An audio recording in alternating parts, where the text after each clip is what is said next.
மாதா தொலைக்காட்சி அன்பர்களே, இறந்த நம்பிக்கையாளர்களின் ஆன்மாக்கள் இறைவனிலே நித்திய இளைப்பாற்றி அடைய நமது மாதா தொலைக்காட்சியோடு இணைந்து ஒரே குடும்பமாக மன்றாடுவோம்.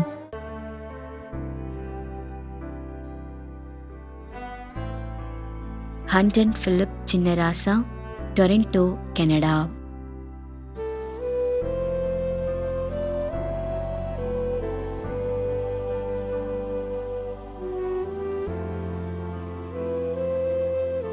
திருமதி மரியா அரசி,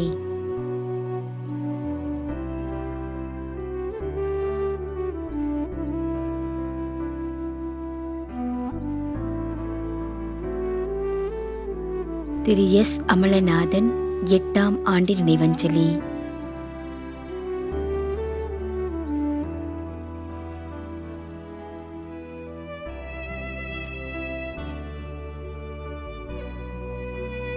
ஜார்ஜ் மற்றும் குடும்பத்தில் இறந்த அனைத்து ஆன்மாக்களுக்காகவும் வேண்டிக் கொள்கிறோம். மேலும் யாரும் நினையாத நம்பிக்கையாளர்களின் ஆன்மாக்களுக்காகவும் மன்றாடுவோம். தந்தை, மகன், தூய ஆவியாரின் பெயராலே ஆமென். ஆண்டவருடைய பெயராலே நமக்கு உதவி உண்டு.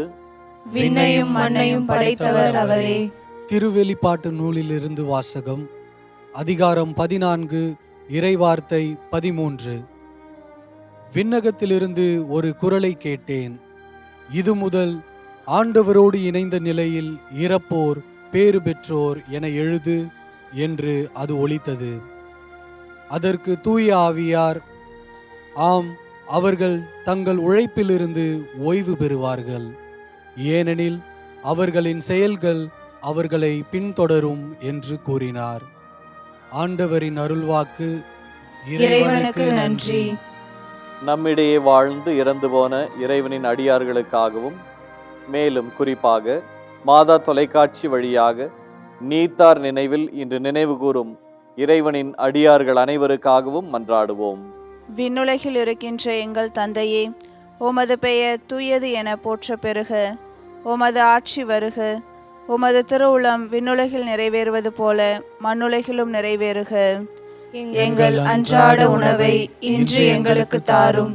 எங்களுக்கு எதிராக குற்றம் செய்வோரே நாங்கள் மன்னிப்பது போல எங்கள் குற்றங்களை மன்னியும். எங்களை சோதனைக்கு உட்படுத்தாதேயும், தீமையிலிருந்து எங்களை விடுவித்தருளும். ஆமென். மன்றாடுவோமாக. இறைவா, இரக்கம் காட்டுவதும் மன்னிப்பளிப்பதும் உமது இயல்பு. ஆகையால் உமது திருவடிகளுக்கு வந்துள்ள இன்று நாங்கள் நினைவு கூறும் ஆன்மாக்கள் மீது இரக்கம் கொண்டு அவர்களுடைய குடும்பத்தார் மற்றும் மாதா தொலைக்காட்சி குடும்பம் செலுத்தும் ஜெபங்களை ஏற்று அவர்களது குற்றங்களையும் அவற்றிற்குரிய தண்டனையும் மன்னித்து அமைதியையும் முடிவில்லா வாழ்வையும் தந்திடுமாறு எங்கள் ஆண்டவராகிய கிறிஸ்து வழியாக உம்மை மன்றாடுகிறோம். ஆமென். நிலையான இளைப்பாறுதலை ஆண்டவரே இவர்களுக்கு அளித்தருளும். முடிவில்லாத ஒளி இவர்கள் மேல் ஒளிர்வதாக.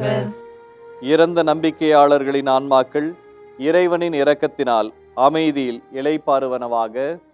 ஆமென்.